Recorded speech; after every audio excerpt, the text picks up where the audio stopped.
대정부 질문에서 급등하는 부동산 가격에 대한 야당의 집중 공세가 이어졌습니다. 현 정부 들어 집값이 얼마나 올랐냐는 질문에 김현미 국토부 장관이 11%라고 답하자 야당 의원들의 질타가 쏟아졌습니다.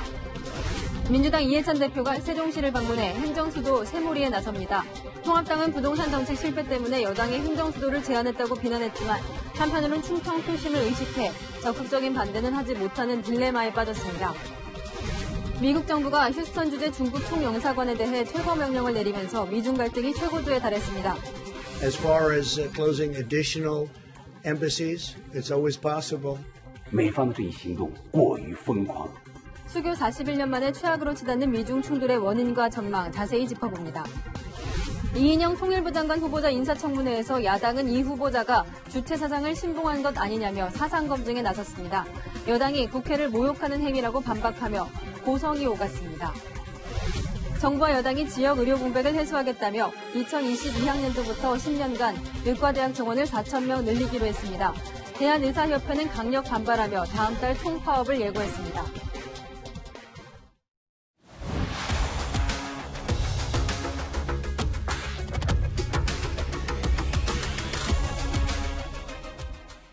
안녕하십니까. 뉴스A 동정민입니다.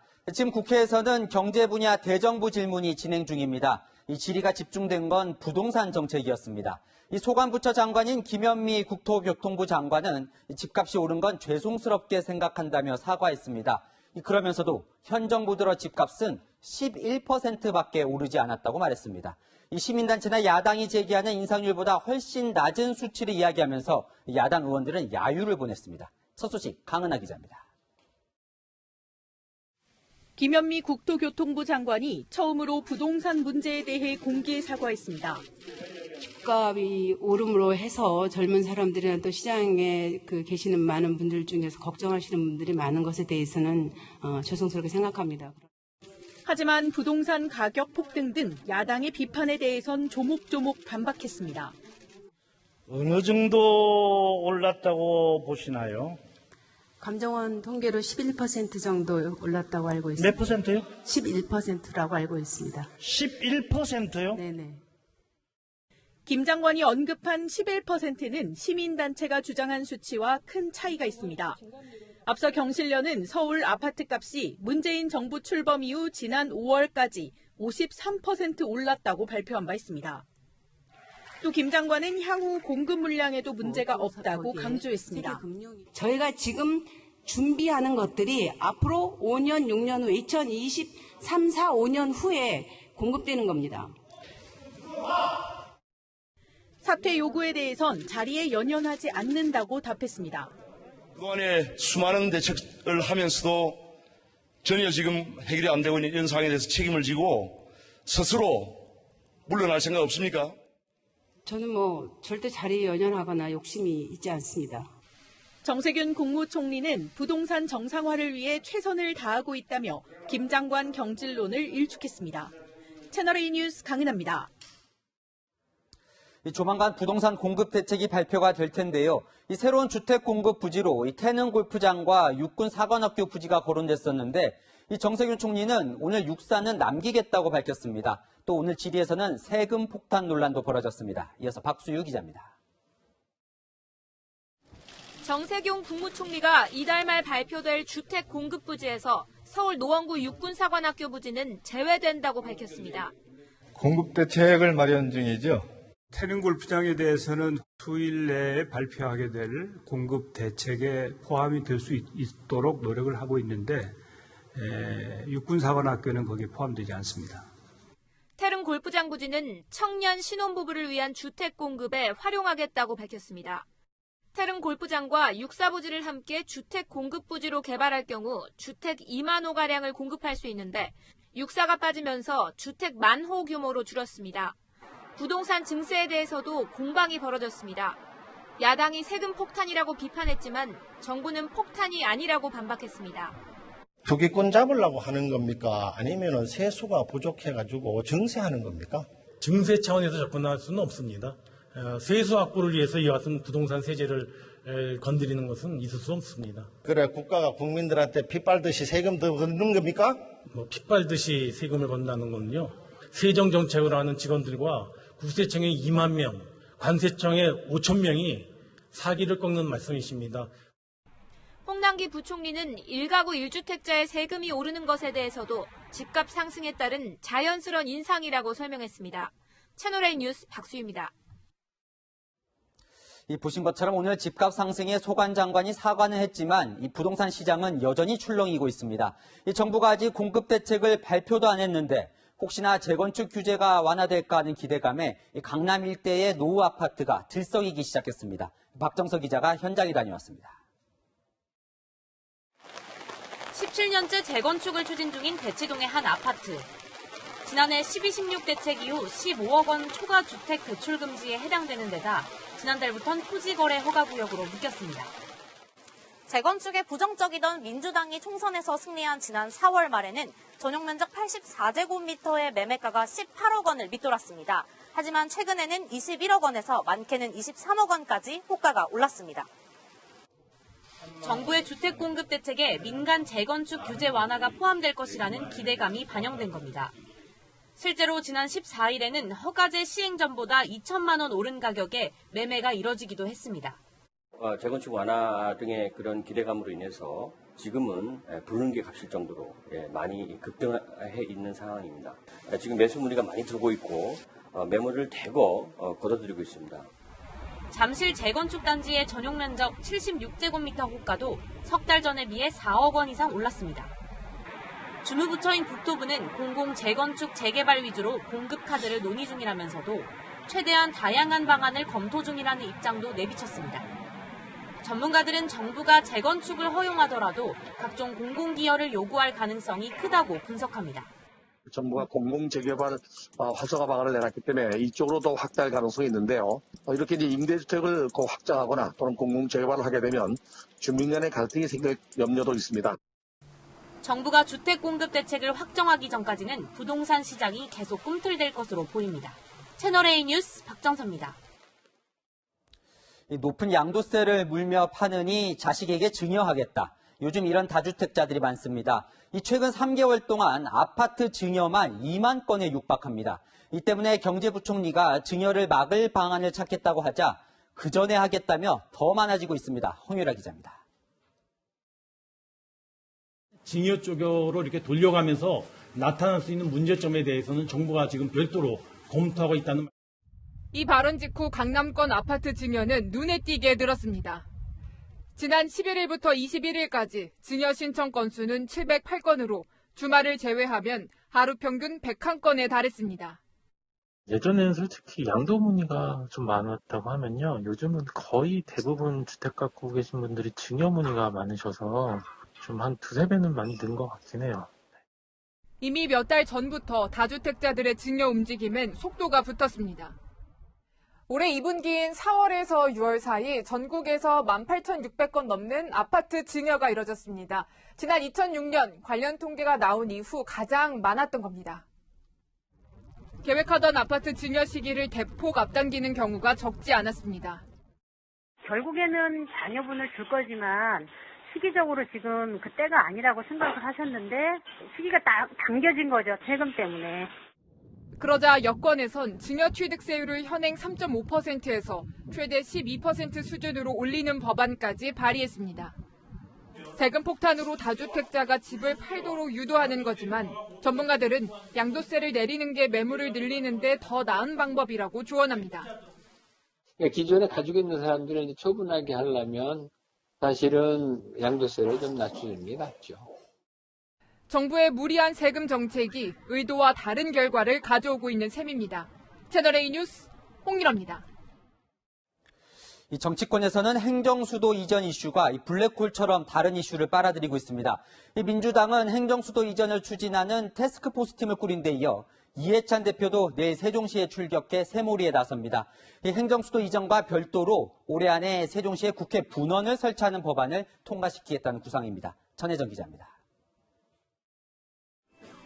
이해찬 대표가 내일 세종시를 방문해 시민들을 대상으로 특강에 나섭니다. 노무현 정부 당시 총리로서 세종시 건설을 진두지휘했다면 이번엔 집권여당 대표로서 세종 로드맵을 상세히 설명하겠다는 겁니다. 이 대표는 이달 초 세종시 인사들을 만난 자리에서도 행정수도는 이번에 꼭 실현할 것이라며 지역에서도 도와달라고 한 것으로 전해졌습니다. 민주당은 우원식 의원을 행정수도 완성 TF 단장으로 임명하며 야당과 협의에도 나설 예정입니다.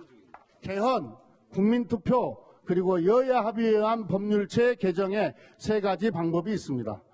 어떤 경우든 여야의 합의가 필수 조건입니다.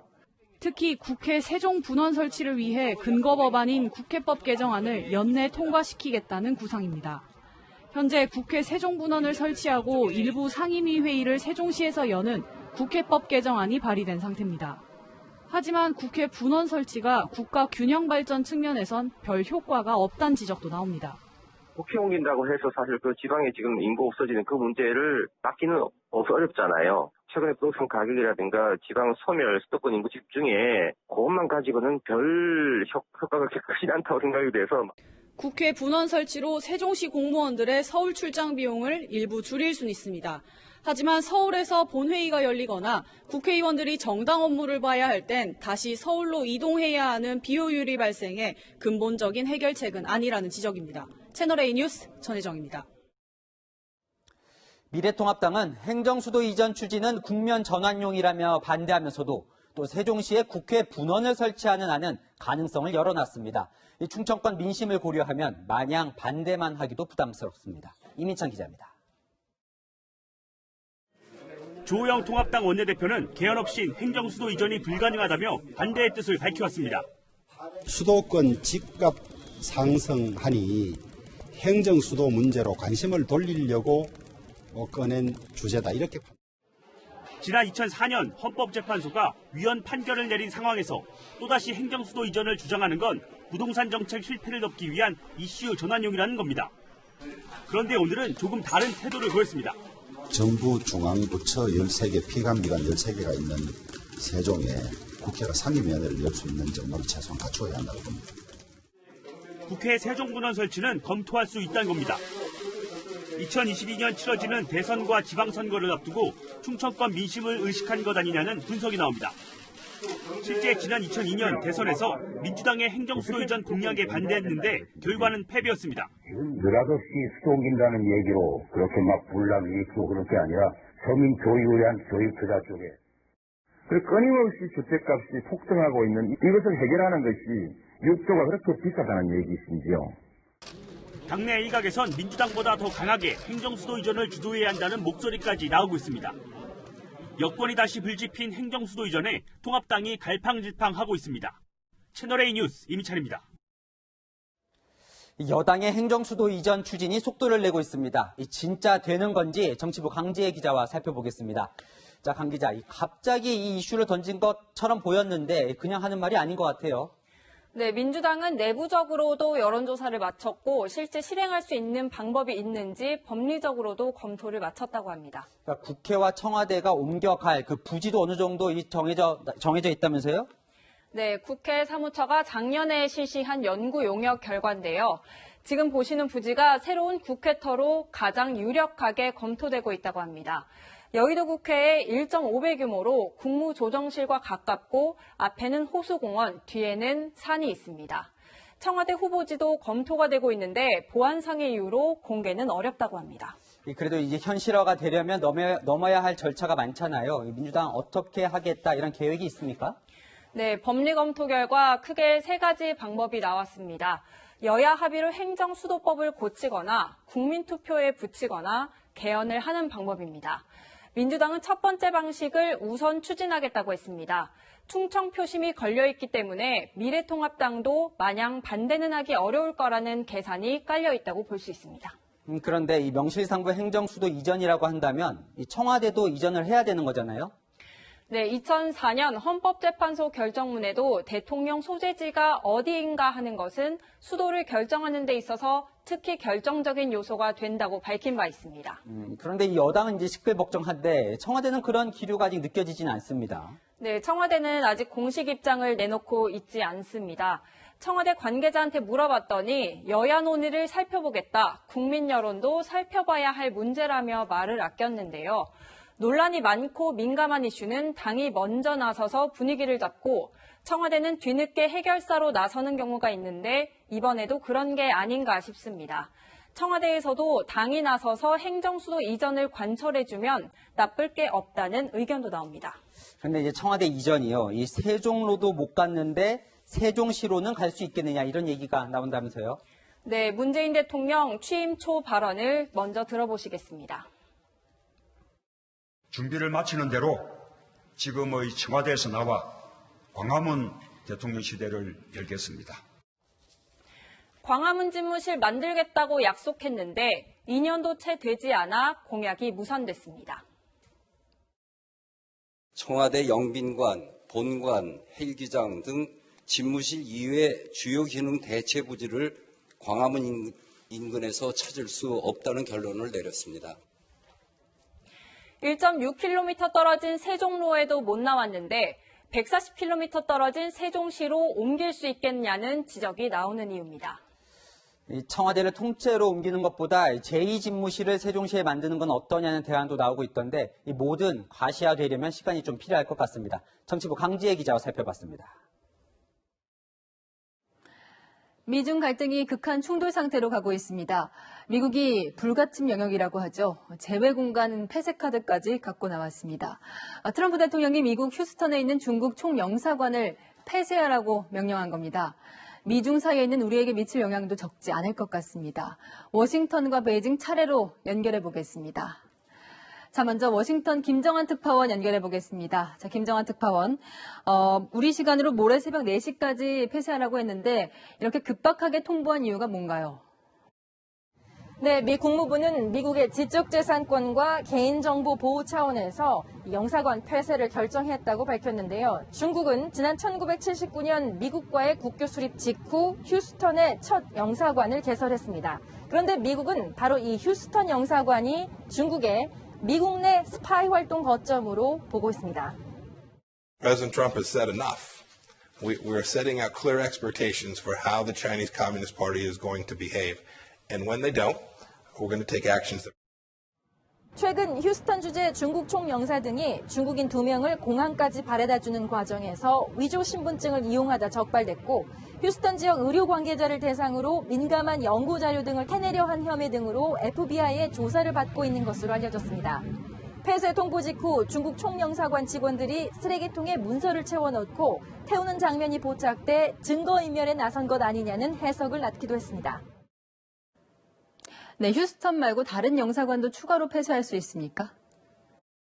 네, 중국은 미국의 뉴욕과 휴스턴 등의 총 영사관 5곳을 두고 있는데요. 이 다음 차례는 미국에서 가장 크고 오래된 차이나타운이 있는 샌프란시스코가 될 가능성이 있다는 관측이 나옵니다. 샌프란시스코 총영사관이 FBI의 추적을 받던 현역 군인을 숨겨주고 있다는 보도도 나왔는데요. 이 교환 비자로 미국 대학에 잠입해 기밀을 유출했다는 의혹을 받고 있습니다. 트럼프 대통령 역시 추가 폐쇄 가능성을 공개적으로 언급했습니다. As far as closing additional embassies, it's always possible. 자, 이것도 트럼프 대통령의 대선 전략과 연결됐다는 분석이 나오고 있는데 어떻게 보십니까?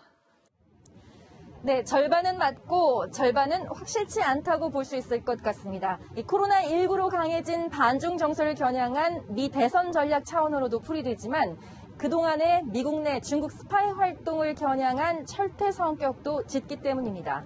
지금까지 워싱턴에서 전해드렸습니다. 일방적으로 폐쇄를 요구받은 중국 반응 바로 알아보겠습니다. 베이징 성혜란 특파원 연결돼 있습니다. 자, 성혜란 특파원, 중국도 맞대응을 할 것으로 알려졌는데 구체적인 내용 알려졌습니까? 네, 제 뒤로 보이는 중국 외교부에서 기자회견이 있었는데요. 구체적인 보복 조치에 대한 언급은 없었습니다. 하지만 중국 외교부 대변인은 중국의 권익을 지키기 위해 필요한 조치를 해나갈 것이라며 추후 맞대응 가능성을 시사했습니다. 针对美方的无理行径，中方必将采取必要的措施，维护自身的正当权益。 중국 매체들은 트럼프 대통령이 11월 대선을 앞두고 미쳐 날뛰고 있다며 발끈했습니다. 이번 퇴거 명령의 당사자인 휴스턴 중국 총영사는 무죄 추정 원칙을 내세우며 결백을 주장했습니다. So if you say something, okay, we have done something wrong, okay, so give us some evidence. Otherwise, we are innocent until you prove that. 네, 중국도 미국 총영사관을 폐쇄할 수도 있잖아요. 만약 그렇게 한다면 어디가 유력할까요? 네, 이곳 베이징에선 우한이나 홍콩, 티베트를 관할하는 청두의 총영사관을 폐쇄할 수도 있다는 의견이 나오긴 했습니다. 코로나19로 미국 직원들이 떠난 우한 대신 수천 명의 직원이 근무하고 있는 홍콩 총영사관을 폐쇄해야 한다는 목소리가 힘을 얻고 있습니다. 다만 일각에선 중국 당국이 내부 결속을 위해 맞대응을 예고했을 뿐 세계 어느 나라도 중국을 지지하지 않는다는 자성의 목소리도 있어 맞불 카드를 꺼내기는 쉽지 않을 수도 있다는 분석도 나오고 있습니다. 지금까지 베이징에서 전해드렸습니다. 이런 미중 갈등 속에서 대한민국 외교가 또다시 선택을 강요받고 있습니다. 당장 우리 기업부터 영향을 받고 있는데 기업들의 고민을 실리콘밸리에서 윤수민 특파원이 취재했습니다. 미국 정부가 중국 기업에 대해 최근 고사 작전에 들어갔습니다. 틱톡 사용 금지, 화웨이 퇴출 등이 그 일환입니다. We convinced many countries, and I did this myself for the most part, not to use Huawei because we think it's an unsafe security risk. 미국이 이번엔 국내 통신 3사 가운데 하나인 LG U+를 콕 집어 중국 기업과 거래를 끊으라고 압박했습니다. We consider this a sincere security issue, and we would urge companies like LG U+ to migrate away from untrusted vendors to trusted vendors. 앞서 폼페이오 미 국무장관은 SK텔레콤과 KT에 대해서는 화웨이 장비를 사용하지 않는다는 이유로 깨끗한 통신사로 치켜세웠습니다. LG U+는 현재까지 5G 기지국 30%를 이 화웨이 통신 장비를 사용한 것으로 알려졌습니다. LG U+ 측은 명확한 입장 표명 없이 소가리를 하고 있습니다. 시진핑 중국 국가주석의 방안을 추진 중인 우리 정부도 고민에 빠졌습니다. 아마 그 정상 차원의 그 방문이 있다고 하면은 양국 간의 그 전략적 동반자 관계가 한층 격상하는 계기가 될 것이 분명하기 때문에 추진을 하고 있는 것입니다. 문재인 대통령은 트럼프 대통령으로부터 G7 회의에 초대장도 받은 상태. 미국이냐 중국이냐 한국 외교가 또다시 시험대에 섰습니다. 미국 실리콘밸리에서 채널A 뉴스 윤수민입니다.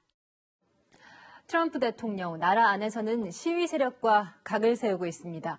인종차별 반대 시위를 제압하기 위해 연방요원 투입을 늘리고 있는데 공교롭게도 모두 민주당 소속 시장들이 있는 도시들입니다. 유주은 기자가 보도합니다. 군인들이 한 남성을 폭행하고 최루액을 뿌리더니 시민들을 강제 연행합니다. What are you doing? What's your name? Tell us your name. 미 오리건주 포틀랜드에서 인종차별 반대 시위가 50일 넘게 이어지자 군복을 입은 특수부대 출신 연방요원이 투입된 겁니다.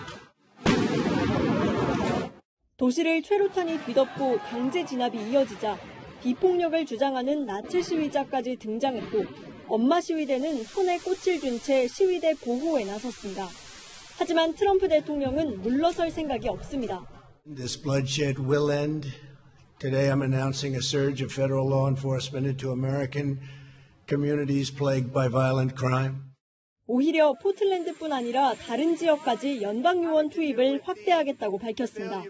뉴욕과 시카고, 필라델피아, 디트로이트 등으로 공교롭게도 모두 민주당 소속 시장이 있는 곳입니다.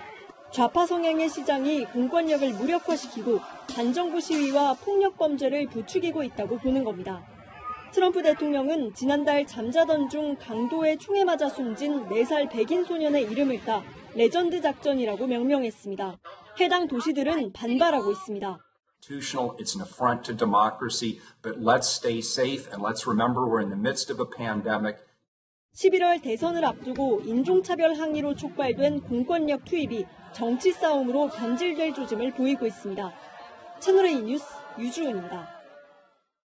국내 수돗물 유충 사태 속보로 이어갑니다. 가정 수돗물에서 나온 건 주로 깔따구 벌레의 유충이었습니다. 그런데 이번엔 문제가 지적된 인천의 정수장에서 깔따구 성충 수십 마리가 죽은 채 발견됐습니다. 먼저 우현기 기자입니다. 포획기 안에 벌레들이 잔뜩 들어있습니다. 죽은 벌레들 가운데 깔따구 성충이 눈에 띕니다. 언뜻 봐도 수십 마리가 넘습니다. 이 정수장에서 공급된 수돗물에서 깔따구 유충이 잇따라 나오자 주변에 깔따구가 얼마나 많은지 확인하려 포집기를 설치했는데 하루 만에 이만큼 모인 겁니다. 그 포집기를 가서 봤더니 상당한 놀랄 만큼의 그런 벌레가 이제 붙어 있는 거죠. 그게 깔따구라고 그 직원이 얘기를 했다니까요. 환경부 국립생물자원관 검사 결과 포획된 성충은 수돗물에서 나온 유충과 동일한 종으로 드러났습니다. 공춘 정수장은 수치로 물을 여과하는 활성탄지가 밖으로 노출된 개방형 구조입니다. 이 때문에 벌레 유입에 취약한 것 아니냐는 지적이 나옵니다. 방충망이라든가 방충 시설들을 좀 더 보완을 해야 될 것 같고 고도정 시설을 관리하거나 점검하는 매뉴얼도 만들어가지고 아직 국내에선 깔따구 유충의 유해성이 공식 보고된 바는 없지만 해외 연구에선 피부 알레르기 등을 일으킨다는 유해 사례가 보고된 바 있습니다. 해외 사례에서는 성충이 됐든 유충이 됐든 알레르기원을 유발할 수 있는 가능성은 있는데 그런 사례에 대한 연구 자료들은 있어요. 인천시는 정수장 청소를 진행하고 인근 배수지와 환기구에 방충망을 추가로 설치했습니다. 채널A 뉴스 우현기입니다.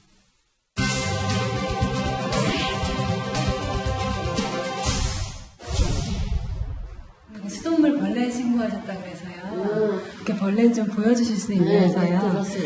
오늘 새벽 벌레를 발견했다고 신고한 인천 서구의 아파트를 방문했습니다.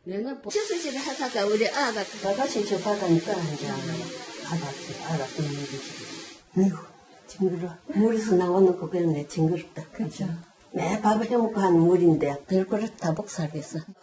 피해를 신고한 후 관리사무소에서 생수를 몇 병 지원받았습니다. 적어가고 헹굴 건 헹구고 묶는 건 묶고 해야지. 적어가지고 못 씻잖아. 못 닦아내잖아. 다. 그렇죠. 들어가서. 수돗물 유충이 나온 지 벌써 2주. 피해 빌라 주민들은 어떻게 생활하고 있을까? 집에서는 뭐 특이한 거는 발견된 건 없으세요? 전에 한번 그 까만 물이 뭐 나온다 하더라고요. 며칠 전에. 그 벌레 나와서 큰일이니까 어떻게 뭐 빨리 해줄 줄 알았는데 뭐 아무것도 없어서 먹는 물은 완전히 사서 쓰고 있죠. 어머니 한번 수돗물 틀어봐도 괜찮아요? 아니 들어와서 얘기했어요. 한사 바꾸도 이렇게 보는 거야. 이게 진짜 여기 유충이 나오냐. 정책에다 반에다 먹으니까 좀 낫지 않을까. 인천시가 물을 지원해주지만 이것도 못 믿었습니다. 사다 먹는 건 괜찮은데 인생수 호수도 어디 다 먹은 것 같은 느낌이 들고 표지물이 좀 많이 들었어요. 가정집. 약간 소독내가 나요. 술, 찬물 뭐 이런 거에 배달을 하는 것 같은데. 어린 자녀가 있는 부모들은 분통을 터뜨립니다. 큰애는 초등학교 다니는데 급식 대신 다 빵이랑 우유 나오고 있거든요. 뭐 먹는 뭐 인체에는 문제 없다. 그런 말 자체가 좀 너무 화가 나죠. 붉은 수돗물 사태 1년 만에 이번엔 유충 수돗물 사태를 겪는 주민들. 물 한 모금이라도 마음 놓고 마시고 싶다는 바람뿐입니다. 너무 습도에 취해서 지금 말도 못해. 물차로 왜 그러는지 모르겠어. 깨끗하게 물 좀 맑은 물 좀 먹고 사는데 지장 없이. 여인선이 간다 였습니다. 다음 소식입니다. 박원순 전 서울시장의 휴대전화 비밀번호를 풀었다는 소식 어제 전해드렸는데 예상보다 빨리 풀 수 있었던 이유가 있었습니다. 이 피해자인 전직 비서가 기억하고 있던 비밀번호를 경찰에 알려준 덕분이었습니다. 이 복원 결과가 곧 나올 텐데 나와도 성추행 의혹은 파헤칠 수가 없습니다. 이 법원이 압수수색 영장을 기각했기 때문인데 이 경찰은 영장 재신청 가능성도 열어놨습니다. 박건영 기자입니다. 경찰은 어제 저녁 박원순 전 서울시장의 유가족이 참관한 가운데 관용 휴대전화의 잠금 장치를 풀었습니다. 휴대전화가 최신형 아이폰이라 잠금 해제에 오랜 시간이 걸릴 거라는 예측이 나왔지만 경찰은 이미 휴대전화 비밀번호를 확보하고 있었습니다. 피해자 측이 경찰에 비밀번호를 제공한 겁니다. 피해자 등 비서진 일부는 박 전 시장의 비밀번호를 알고 있었던 걸로 전해집니다. 경찰은 유족과의 일정 조율 관계로 시간이 걸렸다고 밝혔습니다. 경찰은 휴대전화에서 이미 삭제된 대화 내용이나 파일 등을 복원하는 작업에 들어갔습니다. 하지만 이들 자료는 사망 경위를 확인하는 목적으로만 활용할 수 있고 서울시 공무원들의 성추행 방조 의혹에 대한 수사 증거로 활용할 수 없습니다. 수사 증거로 쓰려면 별도의 압수수색 영장이 필요하기 때문입니다. 다만 경찰은 수사 진행 상황에 따라 영장을 다시 신청하는 방안도 열어놓고 있다고 밝혔습니다. 이런 가운데 대검찰청은 성추행 의혹 사건을 가장 먼저 인지한 유현정 서울중앙지검 여성아동범죄조사 부장을 상대로 피해자 측 변호인과 면담을 취소한 경위 등을 파악하고 있습니다. 대검찰청은 박 전 시장 피소 사실 유출 사건을 배당받았던 서울중앙지검 수사팀에 계속 수사를 맡길지도 검토 중입니다. 채널A 뉴스 박건영입니다. 이 와중에 박원순 전 시장 때 임명된 서울시 산하기관 대표가 이 피해자의 변호사를 향해 비난을 퍼부어 논란이 일고 있습니다. 어제 기자회견을 보면서 분노를 넘어 살의까지 느꼈다는데 2차 가해라는 지적이 나오고 있습니다. 이지훈 기자입니다. 서울산업진흥원 장영승 대표가 SNS에 올린 글입니다. 피해자 측 변호사를 거론하며 분노를 넘어 살의를 느꼈다고 적었습니다. 다른 글에선 피해자 측이 박 시장에게 사과할 기회도 삶을 정리할 시간도 주지 않았다고 비난했습니다. 서울산업진흥원은 중소기업 지원 업무를 하는 서울시 산하기관으로 장 대표는 지난 2018년 11월 대표이사에 임명됐습니다. 3년 전에는 인기 캐릭터 뽀로로를 활용한 인공지능 스피커 개발에 참여했고 이 스피커는 대통령 앞에서 시연되기도 했습니다. 장 대표는 취재진에게 고소인 주장만으로 파렴치한이 된 게 안타까워 글을 썼다고 밝혔습니다. 그러면서 SNS는 개인 의견을 적는 곳 아니냐며 반문하기도 했습니다. 손혜원 전 열린민주당 의원은 피해자 측 제보로 박 전 시장의 아이폰 비밀번호가 풀린 걸 문제 삼았습니다. SNS를 통해 피해자가 비밀번호를 어떻게 알 수 있느냐며 의문을 제기했고 부적절한 발언이었다는 비판 이후에도 유족 피해는 2차 피해가 아니냐고 반박했습니다. 피해자 측은 어제 기자회견에서 증거자료를 수사기관에 제출했다며 근거 없는 2차 가해를 중단해달라고 호소했습니다. 구체적인 피해를 말하면 그것을 이유로, 피해자가 구체적인 내역을 제시하지 않으면 또 그것을 이유로 책임 전가이자 2차 피해가 될 수 있음을. 하지만 이런 호소가 무색하게 피해자에 대한 2차 가해성 발언이 잇따르고 있습니다. 채널A 뉴스 이지훈입니다. 이인영 통일부 장관 후보자 인사청문회가 오늘 열렸습니다. 역사관 논란이 벌어졌는데 이 후보자는 대한민국의 국부로 이승만 대통령이 아닌 김구 선생을 꼽았습니다. 차분하게 답을 하던 이 후보자, 아들과 관련된 질의가 나오자 발끈했습니다. 강병규 기자입니다. 야당은 이인영 후보자가 전국 대학생 대표자 협의회 의장 시절 이승만 괴뢰 정권이라는 표현을 썼다며 이 후보자의 역사관을 문제 삼았습니다. 이 후보자는 관련 의혹을 부인하면서도 이승만 전 대통령이 국부가 아니라고 답변했습니다. 이승만 대통령을 우리의 국부다 이렇게 하는 부분들에 대해서는 전 사실은 조금 다르게 생각합니다. 저는 우리의 국부는 김구 주석이 되는 것이 더 마땅했다 이렇게 생각하고 그런 역사인식을 가지고 있습니다. 북한에 억류돼 있는 국민 6명을 이 후보자가 알아보지 못한 것을 두고도 비판이 이어졌습니다. 통일부 장관 내정자가 북한에 억류되어 있는 우리 국민을 모르십니까? 예, 아직 몰랐습니다. 예, 오늘 배우겠습니다. 이 후보자는 경색된 남북 관계를 푸는데 도움이 된다면 특사로 평양을 방문하겠다는 뜻도 밝혔습니다. 이 후보자 아들이 당직성 척수염으로 병역 면제를 받기 열흘 전 40kg 상당의 물통을 번쩍 들었다며 야당이 병역 특혜 의혹을 주장하자 격앙된 모습을 보이기도 했습니다. 의원님 지금 제가 선거 때 어떻게 하려고 아이를 그렇게 했다 이렇게 말씀하시는 거 아닙니까? 아니 후보자님이 근데 의원님 아무리 그래도 그렇게 의혹을 제기하시면 어떡합니까? 병역 특혜 의혹은 부인했지만 이 후보자 자신과 아들이 군대를 못 간 것에 대해 미안한 마음으로 장병들을 더 많이 응원한다고 말했습니다. 채널A 뉴스 강병규입니다.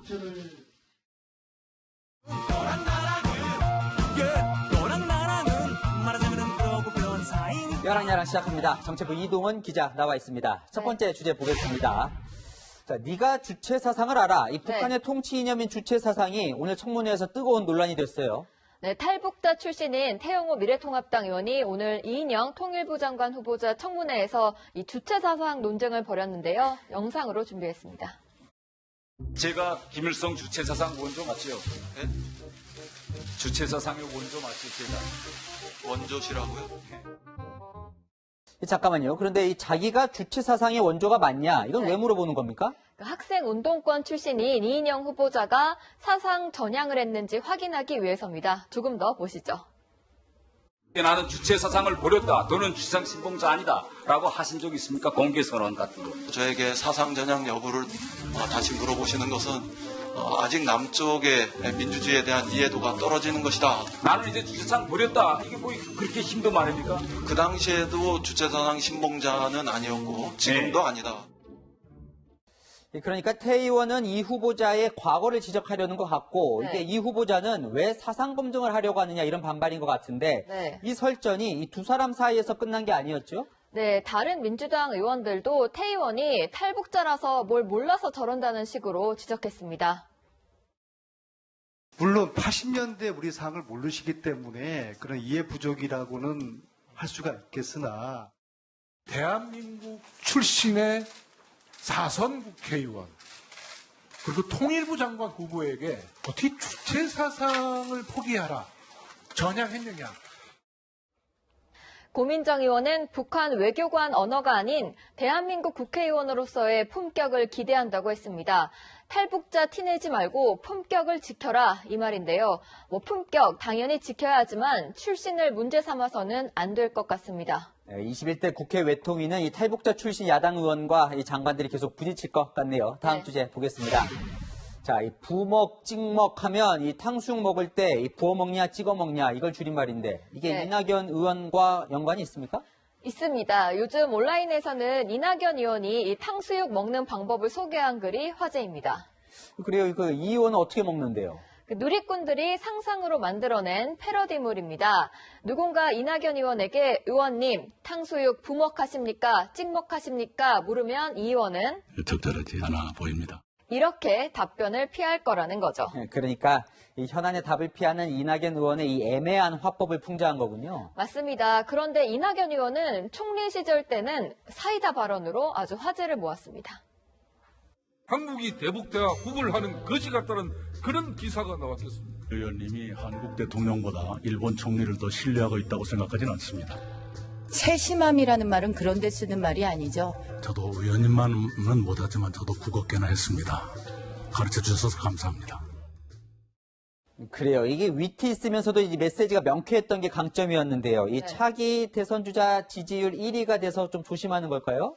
부자 몸조심이라고 해야 될까요? 이 의원도 최근에는 이전 모습처럼 할 말 제대로 하겠다고 예고했습니다.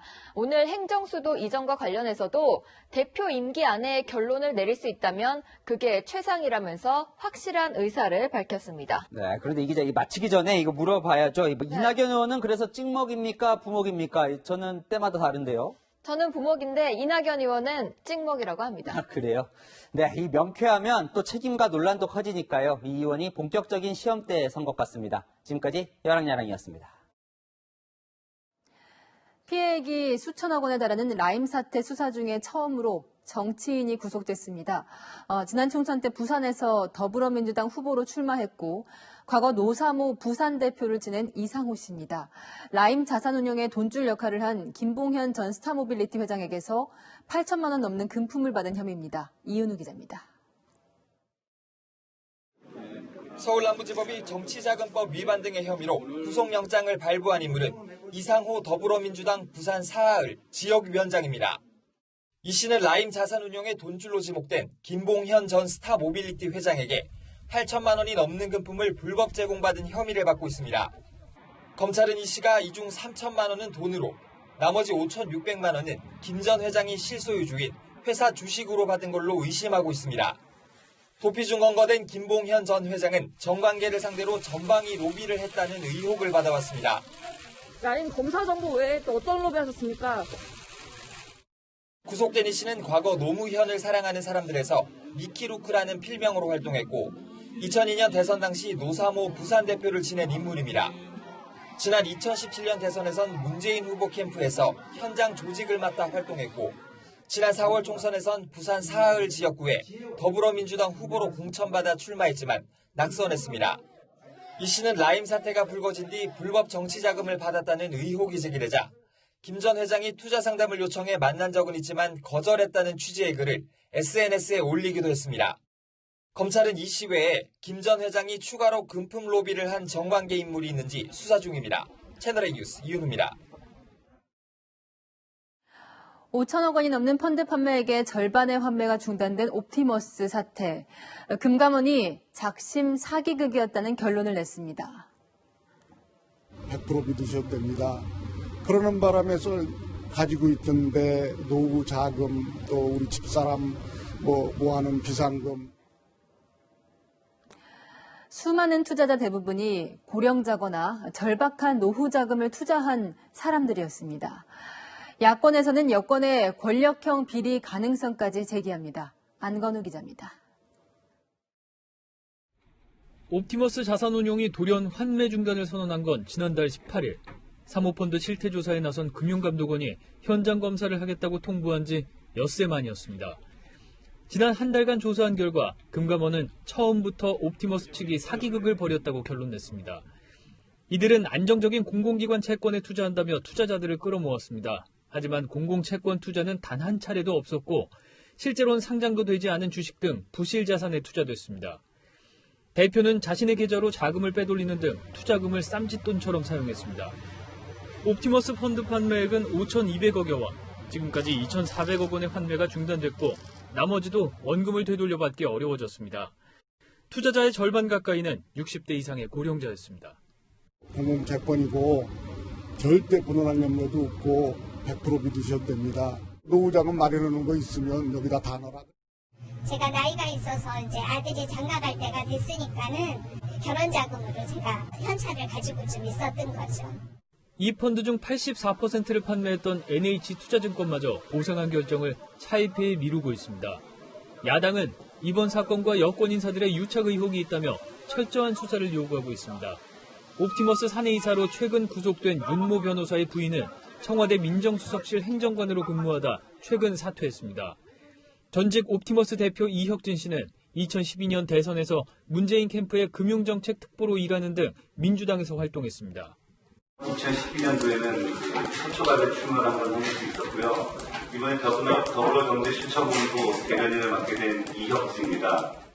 이 씨는 재작년 횡령 혐의로 검찰 수사를 받다 미국으로 출국했지만 이번 사건과 자신은 무관하다며 입국하지 않고 있습니다. 채널A 뉴스 안건우입니다. 주인 없는 가방을 찾아주려다 마약 소지범을 붙잡았습니다. 서울에 있는 무인 아이스크림 가게에서 일어난 일입니다. 실수로 마약이 든 가방을 두고 간 70대 남성은 경찰에 체포됐습니다. 김재혁 기자가 당시 상황이 담긴 영상을 단독으로 입수했습니다.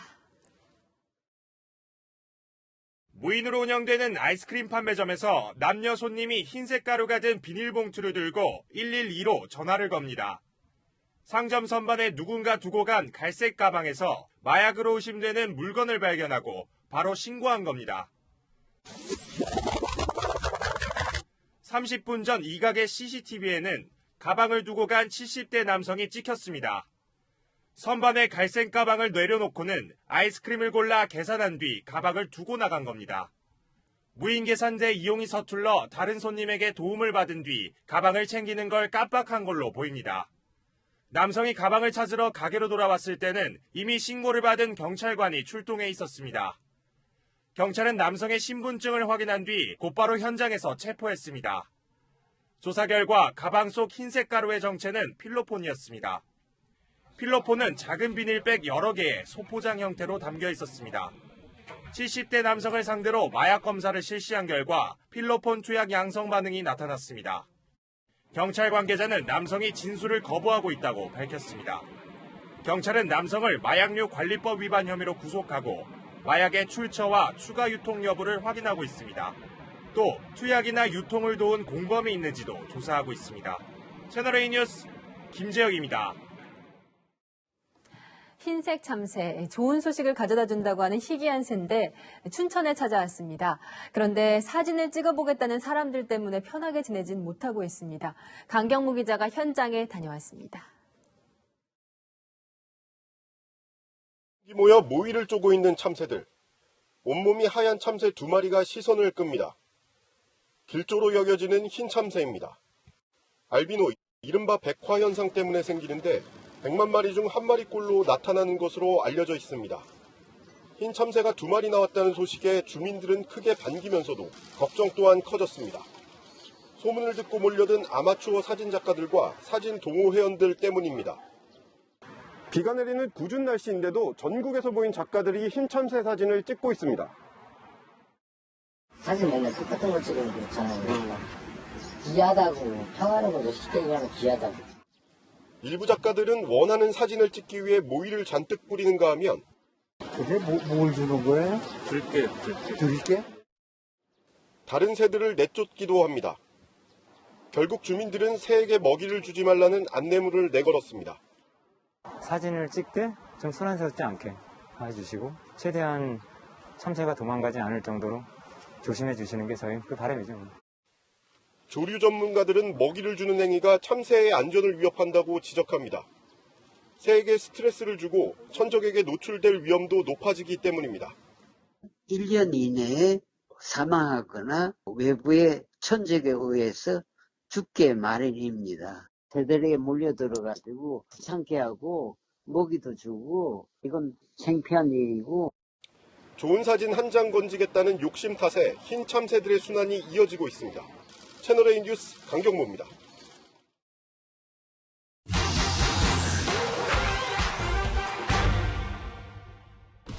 장마철인 요즘 이렇게 비가 많이 내리고 있죠. 그런데 산성비를 맞으면 머리카락이 빠진다는 속설 한 번쯤 들어보셨을 텐데요. 과학적으로 근거 있는 이야기일까요? 팩트맨이 알아보겠습니다. 먼저 산성비는 대기 중에 수증기가 오염물질과 만나 산성 농도가 강해진 비를 말합니다. pH 농도로 볼 때 0에서 14 중에 0에 갈수록 강한 산성인데 pH 5.6 이하의 비를 산성비라고 부릅니다. 물론 우리나라에도 산성비가 내리는 건 맞습니다.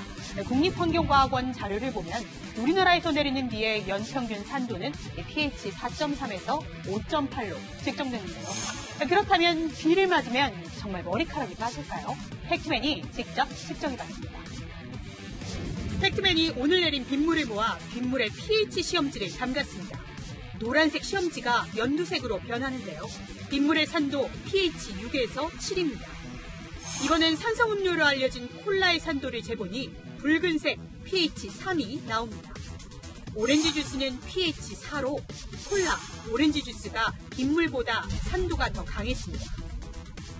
근데 그 콜라를 마시거나 몸에 살에 묻히거나 그래도 전혀 문제가 없는 것처럼 우리한테 인체에 위험한 산성이 아니고요. 특히 일상에서 우리가 머리카락을 감을 때 쓰는 이 샴푸의 산도도 pH 3 정도인데요. pH 1 차이, 사실 농도로는 10배 차이가 난다고 보는데 이 샴푸가 산성비보다 10배나 산도가 높은 겁니다. 결론적으로 이 산성비 맞으면 머리카락 빠진다는 말 과학적으로 증명되지 않았습니다. 이 밖에도 궁금한 점은 팩트맨 많은 문의 바랍니다. 정부와 여당이 10년 동안 의과대학 정원을 4,000명 늘리기로 했습니다. 평소 지방이나 코로나19 같은 전염병 사태 때 부족한 의료진을 메우겠다는 건데 당장 의사협회는 총파업을 예고하며 반발했습니다. 이상현 기자입니다. 지난 2월 신천지 교회발 집단 감염으로 코로나19 확진자가 폭증하자 대구에서는 환자들의 병원 입원마저 지연되는 상황이 벌어졌습니다. 병상과 의료 인력이 부족했기 때문입니다. 차단을 하기 위한 그 인력도 그렇고 무엇보다 그 발생 이후 이 치료를 담당하는 의료 인력도 매우 제한적입니다. 정부와 여당은 이런 의료 공백을 해결하기 위해 의대 정원을 해마다 400명씩 10년 동안 4,000명 더 늘리기로 했습니다. 의료 인력 부족은 지역 간, 과목별, 분야별 불균형을 낳고 있습니다. 공공의료와 지역 의료 기반 강화를 위해 의료 인력을 확충하겠습니다. 정부는 의대 정원이 2006년 이후 3,058명에 묶여 있었고 인구 1,000명당 의사 수가 OECD 평균의 71%에 불과해 증원이 필요하다는 입장입니다. 지역의사와 특수분야 등에서 선발하고 장학금을 지원하기로 했습니다. 지역의사의 경우 선발된 지역에서 10년간 일해야 합니다. 대한의사협회는 의료 공백이 의사가 부족해 벌어지는 일이 아니라고 주장합니다. 산부인과 의사는 계속 많이 배출되고 있어요. 부족하지 않거든요. 산부인과로 개업했던 분들이 개업했던 걸 포기하고 이런 일들이 계속 벌어지고 있는 거고. 의사협회는 의대 정원 확대가 의료의 질을 낮출 거라며 정부가 일방적 정책 추진을 중단하지 않는다면 8월 중순 총파업을 벌이겠다고 경고했습니다. 채널A 뉴스 이상현입니다. 이런 걸 천운이라고 해야 할까요? 이 테니스장에서 운동하던 시민이 갑자기 쓰러지자 이 맞은편 코트에 있던 남성이 달려왔습니다. 능숙한 심폐소생술로 생명을 구한 이 남성. 알고 보니 쉬는 날 운동하러 왔던 소방관이었습니다. 신선미 기자입니다. 운동복 차림의 남성이 쓰러진 남성에게 심폐소생술을 합니다. 119 구급대원에게 환자를 인계한 뒤에도 자리를 떠나지 않고 상태를 살핍니다. 지난 12일 오전 테니스장에서 운동하던 56살 김모 씨가 의식을 잃고 쓰러졌습니다. 바로 눕혔을 때 거품이 입에 무신 상태를 보고 위급상이다라는 생각을 듣고 갑작스런 심정지로 촌각을 다투는 위급 상황. 맞은편 코트에서 테니스를 치던 남성이 서둘러 응급조치에 나섰습니다. 양평소방서 소속 현직 소방관이었습니다. 쉬는 날이었지만 비상 상황을 보자 망설일 틈 없이 뛰어들었습니다. 갑자기 쓰러지시더라고요. 굉장히 당황스러운데 아마 자동적으로 몸이 좀 반응했던 것 같습니다. 옷을 헤치고 바로 가슴 압박을 시작했습니다. 신속한 응급처치 덕에 환자는 10여 분 만에 호흡을 되찾았고 입원 나흘 만에 무사히 퇴원했습니다. 어제 저희서에 방문해서 고맙다고 저한테 인사를 했는데요. 하루빨리 정상이 돼서 저하고 같이 코트에서 열심히 운동하고 건강한 삶을 유지했으면 좋겠습니다. 소방관으로서 할 일을 했을 뿐이라며 주변의 칭찬이 오히려 부담스럽다고 말합니다. 사실 그냥 당연히 소방공무원이면 당연히 그렇게 해야 될 것 같고요. 그동안에 지인분들이 너무 칭찬 격려를 많이 해줘갖고 지금 아주 좀 부담스럽습니다. 채널A 뉴스 신선미입니다.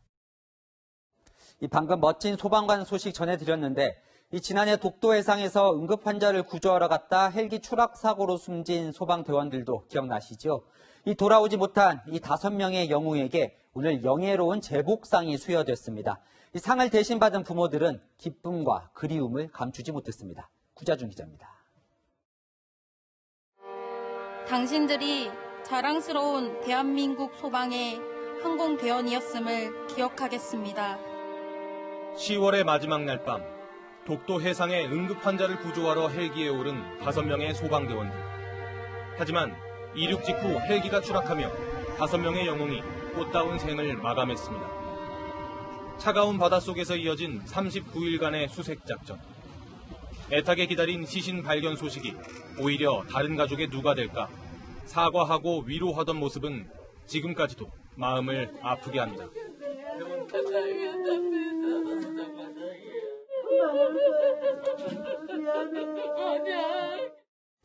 그리고 끝내 2명은 독도 앞바다에서 돌아오지 못했습니다. 고 김종필, 고 서정용, 고 이종후, 고 배혁, 그리고 고 박담비 대원. 다른 사람을 위해 목숨을 바쳐 현장을 누빈 이 5명의 영웅이 오늘 영예로운 제복상 대상을 수상했습니다. 유가족은 하늘에 있는 아들, 딸에게 축하의 말을 띄워봅니다. 우리 아들도 살아서 저 상을 받았으면 얼마나 좋았을까 했지만 굉장히 자랑스럽습니다. 보고 싶고요.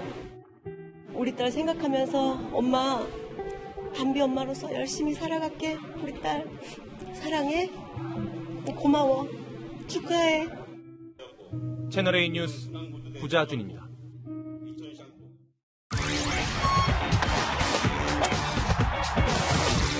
코로나 시대엔 프로농구팀도 국내로 전지훈련을 떠납니다. 경남 사천에 훈련 캠프를 차린 원주 DB는 산과 바다를 달리고 또 달렸는데요. 사공성근 기자가 올해도 1위를 노리는 DB의 훈련장을 다녀왔습니다. 트레이너의 휘슬 소리에 맞춰 선수들이 산을 오르기 시작합니다. 400m 높이의 산을 쉬지 않고 계속 달려야 합니다. 여기 무거워. 40분 만에 1등으로 도착한 선수는 에이스 두경민. 제가 열심히 뛰는 거고 애들이 열심히 안 뛰어야지. 예년 같으면 해외로 훈련을 떠났겠지만 올해는 코로나 여파로 경남 사천에서 땀을 흘립니다. 목표는 작년이나 똑같고요. 기분 전환이라나 그다음에 이제 훈련 전환도 있어서 여기로 온 거고요. 하지만 아름다운 남해의 경치를 볼 여유는 없습니다. 발이 푹푹 박히는 모래사장에서는 지옥의 서킷 트레이닝이 이어집니다. 습한 날씨로 체력은 금세 고갈됐지만 쉴 틈 없이 이어달리기가 진행됩니다. 진 팀은 바닷물에 빠지고 맙니다. 전술 훈련은 실전에 방불케 합니다. 선수들의 기합 소리가 체육관을 가득 채웁니다. 압도적인 높이로 DB 산성이라 불렸던 원주 DB. 리그 연봉 1위답게 김종규의 자부심은 대단합니다. 저랑 오나코 선수의 그 운동 능력과 이제 높이로 저도 한번 그 DB 산성을 제대로 한번 만들어보고 싶습니다. 다음 주엔 화제의 선수로 주목받는 일본인 선수 나카무라 타이치가 합류합니다. 채널A 뉴스 서봉선들입니다. 이맘때면 본래 장마가 슬슬 물러갈 시기인데요. 올해는 유독 길어지고 있습니다. 지금도 대부분 지역에 장맛비가 쏟아지고 있는데요. 오늘 밤사이 강한 비구름대가 서울 등 중부와 해안가 지역에 머물면서 국지적으로 강한 비를 뿌리겠습니다. 모레까지 강수량을 한번 살펴보겠습니다. 강원 영동 많은 곳에는 무려 400mm 이상, 경북 북부 동해안 최고 250mm, 경남 해안가 많은 지역에도 200mm 이상의 폭우가 집중되겠고요. 남부 지역은 40에서 100mm가 더 내리겠습니다. 서울은 내일까지 최대 100mm가 더 내린 뒤 내일 오후쯤에는 그치겠습니다. 해안가 지역은 내일까지 강풍이 동반돼 내일 바다의 물결은 전해상에서 최고 4m까지 매우 높게 일겠습니다. 이번 장맛비는 토요일에 수도권을 제외한 내륙에 다시 시작돼서 수요일까지 전국 많은 지역에 길게 이어지겠고요. 주 후반까지도 내륙 곳곳에 영향을 준 뒤 이번 장마는 차츰 마무리될 전망입니다. 날씨였습니다. 여성 분야, 여성 가족 분야, 여성 가족부가 될 때마다 권한은 많아졌습니다. 이명박 정부 때는 여성부로 축소되고 폐지까지 추진됐는데 과거 문재인 대통령과 박원순 전 시장 등 그 당시 진보 진영 남성들이 격렬하게 반대해서 막았습니다. 여성가족부의 역할이 저는 더 커져야 한다고 생각합니다. 그런데 1조가 넘는 예산을 써서 여가부의 몸집을 키워준 현 정권에서 다시 여가부 폐지 여론이 나오고 있습니다. 청원에 10만 명이 넘게 동의했습니다. 여가부는 정치적 논란에도 휩싸여 있습니다. 윤지호 씨 지원에는 매우 적극적이었던 여가부가 여권 인사들이 관련된 사건에는 침묵을 했다는 겁니다. 이 박원순 전 시장 성추행 혐의는 오늘 뒤늦게 다음 주 현장 점검을 예고했습니다.